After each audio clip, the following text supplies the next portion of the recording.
Good morning friends, कैसे हैं आप सब लोग। होपफुली सब लोग ठीक ही होंगे। मैं भी ठीक हूँ। तो आज का वीडियो जो है दिवाली क्लीनिंग के ऊपर है, जिसमें डिक्लटरिंग है और क्या कहते हैं बाकी रोज़ घर की जैसे सफाई करते हैं ना, उस पर रिलेटेड आज का वीडियो है। तो चलिए स्टार्ट करते हैं आज की वीडियो और आपसे शेयर करते हैं अपना दिवाली का सफाई का रूटीन। तो ये देखिए, आप लोगों ने भी तैयारी करना शुरू कर दी होगी दिवाली की। तो मैंने भी अभी तो नहीं शुरू करी, पर 15-20 दिन पहले से ही शुरू कर दी थी। तो दिवाली क्लीनिंग आपको कम से कम 1 महीना पहले तो करना शुरू कर ही देनी चाहिए। तो ये देखिए, मैं बाथरूम की क्लीनिंग आपको दिखा रही हूँ। ये बाथरूम की क्लीनिंग मैंने की थी और इसके लिए मैंने एक प्रोडक्ट मंगाया है अगारो का। ये जो है अगारो का स्पिन स्क्रबर है और इसके अंदर बहुत सारे अटैचमेंट्स मिलते हैं। तो ये जो है ये ज़मीन को साफ़ करने का अटैचमेंट लगा के मैं आपको इसको साफ़ करना दिखा रही हूँ कि जितने भी जो फ्लोर पे टाइल्स वगैरह लगे रहते हैं ना, जितनी मिट्टी जम जाती है। देखिए, अभी मैंने इसके ऊपर सर्फ डाली थी और थोड़ा सा पानी डाला और उसके बाद इसको जो है स्क्रब करना शुरू करेंगे। तो इसकी जो है जितनी भी जो गंदगी, मैल, मिट्टी जो जिद्दी वाली जमी हुई होती है ना टाइल्स के ऊपर या फर्श के ऊपर, बहुत आसानी से साफ़ हो जाती है। बस इसमें करना कुछ नहीं होता है। इसके अंदर जो है एक बटन होता है दबाने के लिए, आपको उस बटन को ही दबाना होता है और ये जो है इसके साथ एक चार्जिंग केबल मिलती है और आपको इसको चार्ज कर लेना होता है और एक बार में करीब जो है ये 90 मिनट्स के लिए चार्ज हो जाता है। लगभग 1.5 घंटा ये आपका काम कर सकता है, कि जो कि बहुत अच्छा समय है आपका सफाई करने के लिए। मतलब बहुत जल्दी से इसकी चार्जिंग ख़त्म नहीं होती है। तो इस प्रोडक्ट्स को आपकी मंगा लीजिए और आपके लिए ये बहुत ही यूज़फुल रहेगा। तो देखिए, इस तरीके से आपको मैल जो है ज़मीन पे दिख रही होगी कि कितना डर्ट है और कितनी आसानी से ये रब हो जा रहा है। आपको घंटों बैठ के ब्रश से घिसने की दिक्कत नहीं, आपके हाथ नहीं दर्द होंगे, कुछ नहीं होगा। फिर मैं आपको देखिए पानी डाल के दिखा रही हूँ कि कितना जो है ये फ़र्श एकदम साफ़ हो गया है। तो बहुत ही यूज़फुल प्रोडक्ट है। तो ये देखिए, इस तरीके से फिर से मैं आपको दिखा रही हूँ। बटन यहाँ से दबता है, देखिए एक बटन एक बार में प्रेस करेंगे और इसके भी 2 टेम्परेचर हैं, कि मतलब आप इसको थोड़ा सा धीरे भी चला सकते हैं और बहुत तेज़ भी चला सकते हैं। तो दो इसमें वो दिए हुए हैं ऑप्शन, स्लो का और हाई का। तो इस तरीके से देखिए फिर से मैं कर रही हूँ, जहाँ जहाँ अभी भी गंदगी लगी थी ना उसको दोबारा मैं साफ़ कर रही हूँ। क्योंकि एक बार पानी से जब धुल जाता है तो दिखाई देता है कि कहाँ कहाँ रह गया है। तो फिर से मैं चला रही हूँ ताकि जो है मेरे बाथरूम के जो है टाइल्स वगैरह बिल्कुल क्लीन हो जाएँ और कहीं पे भी उसमें डर्ट ना रह जाए। तो इससे जो है केवल आप बाथरूम नहीं साफ़ कर सकते हो, उसके साथ 4-5 अटैचमेंट और मिलते हैं। एक मिरर साफ़ करने का मिलता है और एक किचन के टाइल्स साफ़ करने का मिलता है, वॉश बेसिन साफ़ करने का मिलता है, टैप्स को साफ़ करने का मिलता है। तो देखिए, इस तरीके से मैं आपको वॉश बेसिन साफ़ करके दिखाऊंगी अभी। तो वॉश बेसिन साफ़ करने के लिए क्या कहेंगे, जिसमें लॉन्ग हैंडल दिया हुआ था ना, वो अटैचमेंट मैं निकाल दूँगी और इसको सिर्फ हाथ में ही पकड़ूंगी। और ये दूसरा देखिए, इसमें अटैचमेंट मैंने लगा दिया है छोटा वाला, वो जो था वो फर्श के लिए था, बड़ा वाला स्क्रबर ये छोटा लगा दिया है वॉश बेसिन के लिए। और इसमें भी मैंने सर्फ डाल दिया और थोड़ा सा पानी डाल दिया। तो देखिए, इस तरीके से इसको साफ़ करना है।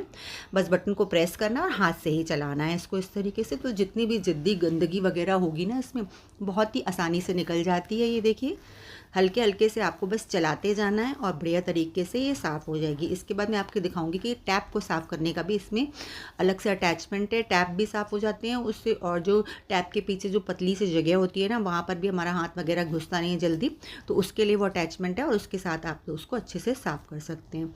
तो फ्रेंड्स, आप लोगों की दिवाली की सफाई शुरू हो गई है कि नहीं, प्लीज़ कमेंट करके बताइए। और अगर नहीं करिए तो बस ये बिल्कुल सही समय है, अब 1 महीना बचता है दिवाली में, आप लोग सफाई करना शुरू कर दीजिए। क्योंकि थोड़ा थोड़ा करके ही आप लोग साफ़ कर पाएंगे, एक साथ करेंगे तो बहुत ही जल्दी से थक जाएंगे और इससे क्या होगा कि आप त्योहारों का मज़ा भी नहीं ले पाएंगे। तो इस समय आराम से आप लोग शुरू कर दीजिए। तो ये चीज़ सही रहती है, क्योंकि घर में 2-3 कमरे तो सबके पास होते हैं। धीरे धीरे सारी ड्रॉर्स वगैरह, सारे अलमारी वगैरह और किचन का इतना सामान होता है, तो सबको साफ़ करने में आपको लगभग 1 महीना लग जाएगा। इस समय जैसे नवरात्रे चल रहे हैं, तो आप लोग इस समय पे पर्दे वर्दे धुलना शुरू कर दीजिए। एक एक रूम के भी करेंगे ना, तो उसमें भी 2-4 दिन लग ही जाते हैं आपको, पर्दे वगैरह साफ़ करने में भी लग। ये देखिए, मैं आपको दिखा रही हूँ कि इसमें ये पतला वाला अटैचमेंट मैं लगा रही हूँ, देखिए। तो इससे जो है आपके नल साफ़ हो जाएंगे। नल के ऊपर भी आप थोड़ा सा सर्फ डाल दीजिए, पानी डाल दीजिए और उसके बाद आप इसको साफ़ करेंगे ना, तो नल भी आपके बिल्कुल चमक जाएंगे। और किनारे किनारे जो पतली पतली जगहें होती हैं ना, उसको भी आप इसके अंदर लगा के करेंगे ना, ये देखिए साइड साइड से जो जगह होती है, तो इससे भी जो है अच्छे से पूरी सफाई हो जाएगी और हमारे जो टैप्स हैं वो बिल्कुल ही चमक जाएंगे। तो इस तरीके से करिए आप लोग भी। और अब मैंने तो इससे वॉश बेसिन साफ़ किया है और फर्श साफ़ किया है भी, और अभी मैं इससे जो है किचन का जो स्लैब होता है ना, उसके लिए अटैचमेंट इसमें अलग से दिया हुआ है स्क्रबर, वो अलग से लगा के वो भी करूँगी। और अगर आपको अपनी अलमारियाँ वगैरह साफ़ करनी है ना, तो उसके लिए जो लॉन्ग हैंडल लगा था वो आपको लगाना है, और उसके लिए अलमारियों के लिए भी अलग से अटैचमेंट दिया हुआ है, तो आप बड़ी ईजिली अलमारियाँ वगैरह जो होती हैं उनको भी साफ़ कर सकती है। पर जब भी आप सफाई करने की तैयारी करें ना, तो इससे पहले आपको क्या करना चाहिए कि अपना खाना पहले से बना लेना चाहिए, क्योंकि ऐसा होगा ना कि अगर आप सफाई में लग जाएंगी तो आप खाना नहीं बना पाएंगी, तो उसमें दिक्कत होती है। तो आप पहले सुबह उठ के अपना खाना वाना बना लीजिए और उसके बाद जो है आप अपनी सफाई पे लगिए। तो ये देखिए मैंने दाल फ्राई और ये अरबी और करेले बना लिए थे, आटा गूंद के रख दिया था। अब जो भी जैसे खाना मांगेगा तो सब्जी वगैरह बनी है, मैं 2-3 रोटी ऐसे सेक करके दे दूँगी। तो इससे बहुत ईजी हो जाता है, आप दिन भर फिर थोड़ा थोड़ा करके सफाई कर सकते हैं। तो अब मैं क्या कर रही हूँ, मैं जो हूँ मेडिसिन बॉक्स जो होता है ना, या मेडिसिन की ड्रॉ होती है जहाँ कहीं भी आप मेडिसिन रखते हैं, तो उसकी मैं डिक्लटरिंग कर रही हूँ। तो बहुत सारी दवाइयाँ ऐसी होती हैं जो एक्सपायर हो जाती हैं, बहुत सारे ट्यूब्स होते हैं, ऑइंटमेंट वगैरह होते हैं तो एक्सपायर हो जाते हैं, तो उसकी तरफ हम लोग का तो ध्यान जाता ही नहीं है। तो हर 3 महीने में या 6 महीने में एक बार आपको अपने मेडिसिन बॉक्स की भी सफाई ज़रूर करनी चाहिए। इससे आपको पता रहेगा कि कौन कौन सी जो दवाइयाँ हैं वो ठीक हैं और कौन कौन सी एक्सपायर हो गई हैं, तो उसको हम लोग निकाल के हटा सकते हैं, और कोई भी जो है एक्सपायर्ड दवा जो है गलती से ना खा ले, इससे आप बिल्कुल सेफ़ रहेंगे। तो ये देखिए सारे जो है दवाइयों के जो पत्ते होते हैं उनकी मैं सारी जो है एक्सपायरी चेक कर रही हूँ एक एक करके। तो मेरे घर में जो है दवाइयाँ 2 जगह रखी रहती हैं, तो ये मैं पहले ड्रॉ की सफाई कर रही हूँ। देखिए सारी जो है मेडिसिन्स की चेक कर रही हूँ एक्सपायरी, और जो एक्सपायर होगी उसको मैं फेंक दूँगी। तो ये सब मैं हटाती जा रही हूँ। बहुत सारे ट्यूब्स होते हैं, देखिए इस तरीके के ऑइंटमेंट्स के ट्यूब्स भी होते हैं जिनकी एक्सपायरी हो जाती है और रखे ही रहते हैं, मतलब जगह घेरते ही रहते हैं ड्रॉ में, लेकिन हम लोग का ध्यान नहीं जाता है कि उसकी भी सफाई करनी है, उनको भी डिक्लटर करना है। तो मेडिसिन्स की बॉक्स की भी मैं आज अपनी डिक्लटरिंग कर रही हूँ। ये देखिए मूव वगैरह होते हैं, ये भी एक्सपायर हो जाते हैं, लेकिन ड्रॉ में जगह घेरते ही रहते हैं। तो अब मैं आ गई थी दूसरी ड्रॉ की सफाई करने, इसमें भी मेडिसिन्स रखी हुई थी। तो ये देखिए इसमें मैंने अब चश्मा लगा लिया है, और चश्मा लगा लगा के मैं थोड़ा थोड़ा चेक कर रही हूँ, मुझे थोड़ा कम दिखाई दे रहा था, तो इससे बिल्कुल क्लियर दिख रहा है। तो अगर आपको भी आईसाइट की प्रॉब्लम है, तो मेडिसिन्स में जो एक्सपायरी वगैरह बहुत छोटी छोटी लगी रहती है ना, तो दिखाई नहीं देती, तो आप भी अपना चश्मा वगैरह लगा के अच्छे से चेक करिए। ऐसा ना हो कि आपकी कोई काम की मेडिसिन चली जाए कूड़े में, तो अच्छे से चेक करके और आप उसको डालते रहिए। जो ठीक है उसको आप अपने ड्रॉ में रखिए, जो ठीक नहीं है उसको हटा दीजिए। तो देखिए इसमें भी कुछ ट्यूब्स वगैरह पड़े थे, तो वो भी मैं चेक कर करके हटा रही हूँ। देखिए कभी कभी कुछ बैंडेजेस होती हैं, या कुछ देखिए इस तरीके के सिरप्स होते हैं, सिरप्स भी जो है एक्सपायर हो जाते हैं लेकिन रखे रहते हैं। और ये जैसे होता है कि इन्हेलर वगैरह विक्स के होते हैं, हम लोग जुकाम वुकाम के लिए ले आते हैं, 1-2 बारी यूज़ करते हैं और उसके बाद वो पड़े रहते हैं, और फिर जब चेक करते हैं तो एक्सपायर हो चुके हैं। तो इन चीज़ों को भी हटा दीजिए, बिल्कुल भी रखने से कोई मतलब नहीं है। तो देखिए इस तरीके से कभी कभी थर्मामीटर वगैरह भी घर में होते हैं, 2-3 होते हैं, कोई ख़राब हो जाता है लेकिन ऐसे रखा ही रहता है, तो उनको भी निगलेक्ट कर दीजिए और हटा दीजिए। बैंडेजेस होती हैं, तो फ्रेंड्स बैंडेजेस की भी एक्सपायरी होती है, शायद आप लोग को ना पता हो। तो अगर बैंडेजेस भी आपकी बहुत पुरानी रखी हैं, एक्सपायर हो गई हैं, तो उनको भी हटा दीजिए और अपना नया सामान ला के रखिए इसके अंदर। तो इस तरीके से जो है आप जो है इस समय से ही सफाई शुरू करेंगे ना, तो हर चीज़ की सफाई आपकी हो जाएगी। जैसे कि मेडिसिन्स का तो आपने सोचा भी नहीं होगा कि इनको भी सफाई करनी चाहिए, तो ये भी एक बहुत बड़ा काम है, तो इसको भी आप दिवाली से पहले कर लीजिए ताकि उसकी भी आपकी डिक्लटरिंग हो जाए। तो अभी मैं आपको दिखाऊंगी कि मैंने कितना सारा ये इस तरीके से देखिए सेट कर लिया है बॉक्स के अंदर। ये वो सामान है जो ठीक है, और जो सामान ख़राब हो गया था, एक्सपायर हो गया था, उनको मैंने पोंछ लिया, फेंक दिया है। तो अब देखिए मैं जो है ड्रॉ को साफ़ कर रही हूँ। ड्रॉ हमारी खाली हो गई थी, तो उसको ऐसे कपड़े से पोंछ के मैं साफ़ कर रही हूँ, और इसके अंदर फिर मैं वो बॉक्स रख दूँगी जो कि मेडिसिन्स मेरी ठीक है, और इसको रख दूँगी। तो अब मुझे जो है बिल्कुल भी परेशान होने की ज़रूरत नहीं है कि मेरे ड्रॉ में जो है बहुत ही कोई एक्सपायर मेडिसिन्स वगैरह पड़ी हुई हैं।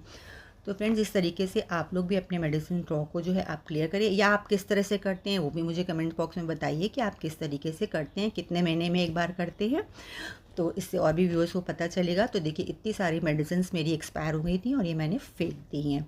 इसको बिल्कुल भी उठा के रखने की ज़रूरत नहीं है, बिल्कुल वेस्ट है। उसके बाद जो मैं किचन में आ गई थी, तो किचन में क्या होता है, देखिए स्पून वाला ये जो ड्रॉ होता है ना, इसमें तरह तरह के हम लोग स्पून छन्नियाँ वगैरह रखते हैं, उसके नीचे भी एक ड्रॉ होता है जिसमें कि काफ़ी सामान रखा होता है, पर ऊपर वाली ड्रॉ में जो होते हैं वो होल बने रहते हैं।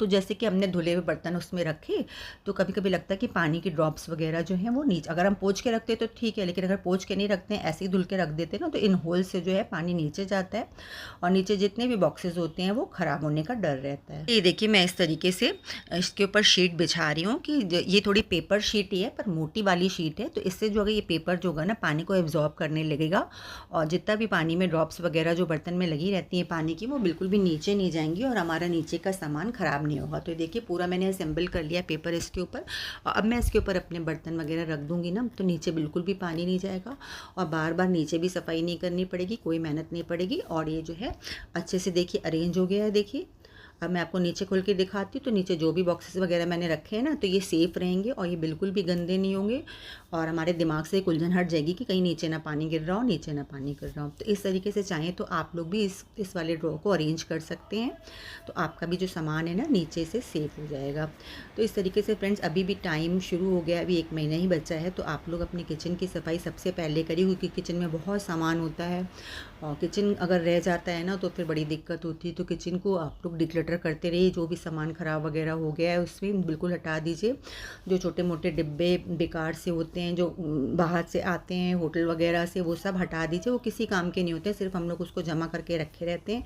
2-4 रखिए, बाकी सबको डिस्कार्ड कर दीजिए।